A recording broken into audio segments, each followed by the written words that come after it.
看嘛是交通话题，新北市桥倒摆的人刷来找停车位可能会较简单啊，因为交通局针对到人口较密的所在，拢总规划30栋停车场，其中有三连埔，也有泸州邦桥这公园地下停车场，上紧明年就会当做好势。交通局刷来会一个一个来检讨，这停车场4块位啊，轿车停车格刷来变做奥倒摆停车格，4年内会当增加3500外个机车的停车格。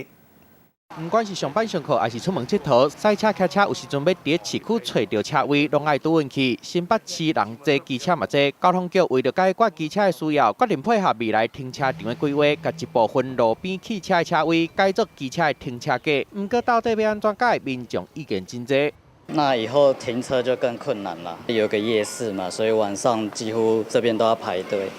然后找不到其他停车位。大家都有地方就停了，是能多化是比较好，因为毕竟我们台湾机车是真的很多。 根据交通局的统计，新北市的机车目前已经有超过2194000外台啊，全台湾上多。不过机车的停车格煞干那536000外格，平均算落来，4台机车爱抢一个停车格。未来新北市会针对人较多的所在，加起30个停车场，其中三连埔、泸州、邦桥这3位上紧明年会完工。交通局会一个检讨，这停车场附近路边的车位，加上利用公家的土地，计划要伫4年内计划3500外的机车的停车格出来。当然，并不是全面的改啦，我们是在考虑到行人以及交通安全的一个条件下，在道路允许的一个空间内里面呢，来增惠我们的机车停车空间。平均一个车位改过了后，会当停5台到6台机车。交通局强调，停车场会继续起，袂让车停无路。不过，敢正是会当改善机车违规停车的问题，未来爱去观察。记者综合报道。